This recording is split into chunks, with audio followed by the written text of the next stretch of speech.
Hi, my name is John.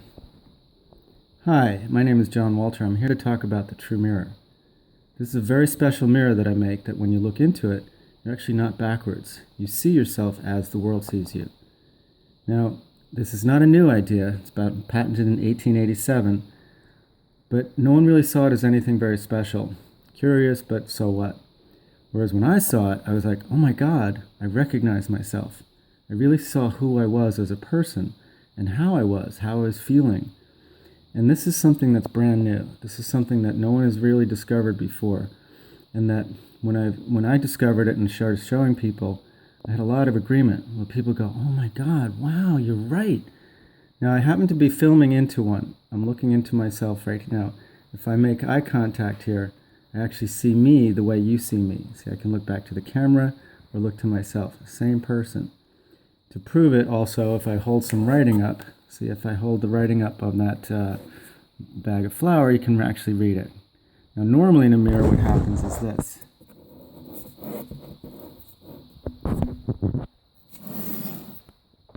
Now normally in a mirror, so you can actually read it. So if you hold some writing up to it, if you hold some writing up to it, you can actually read it. Now normally, here it looks like this. See how it's backwards? Now, at the same time, if I look at myself in the mirror, I'm actually backwards too. And I found out this actually matters, especially in the realm of eye contact. Eye contact is when we really communicate to each other. When I look at the camera here, you can actually see into my eyes and what I'm actually saying, and you can read it properly.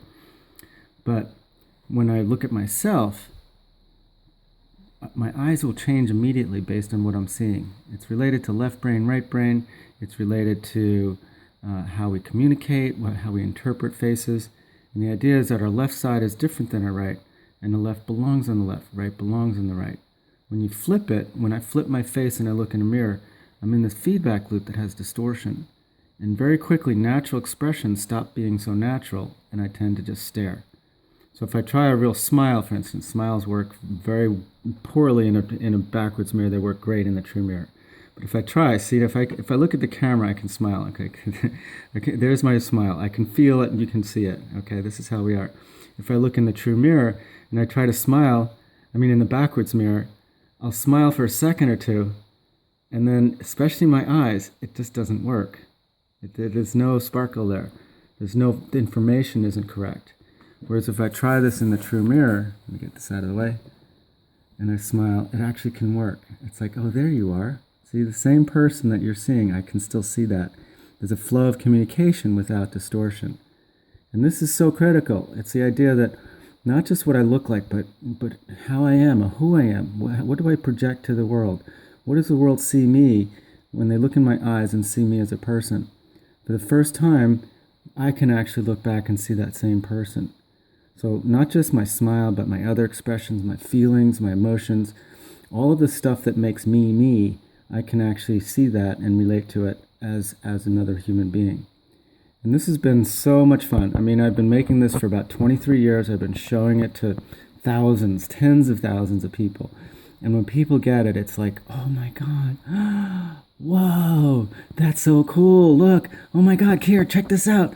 And I have people just coming over, I have people crying, I have people laughing, and they're just stunned that this vibrant human being that we actually are, this person that you show up to the world, you can actually see it. Oh, there I am. And again, backwards, it's like it takes about 2 or 3 seconds, and that it gets frozen, and very quickly it just goes, ugh.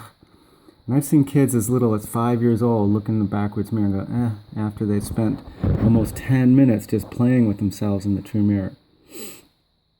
So this is the basis of the story. This is why I'm doing this for so long, and why I think it's so important, is that we can get to know ourselves and see ourselves as we are as human beings, and understand and be true to ourselves. All of the things that we talk about in philosophy and self-improvement and all that, suddenly we have a tool that can actually fix this communication to ourselves.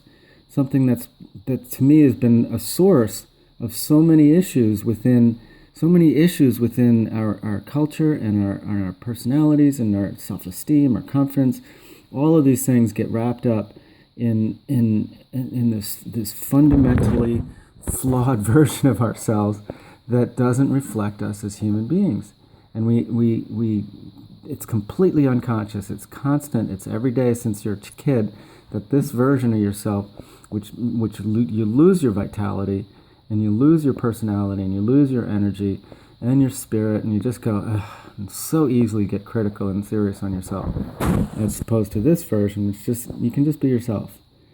So this is the story. I know that there's a lot of fixing of the story that could be helpful, but it's a real phenomena. I've shown this, like I said, to tens of thousands of people over 20 years, and I really want to get this out to the world. It's one of those ideas that's just, at its base, is like fundamentally correct. It's like we just should have the real version of ourselves, the one that we are, to be able to see and say hello to and understand and say, there you are. So thank you very much. My name is John Walcher. Again, this is The True Mirror, and I hope to hear from you. Thanks. Thanks.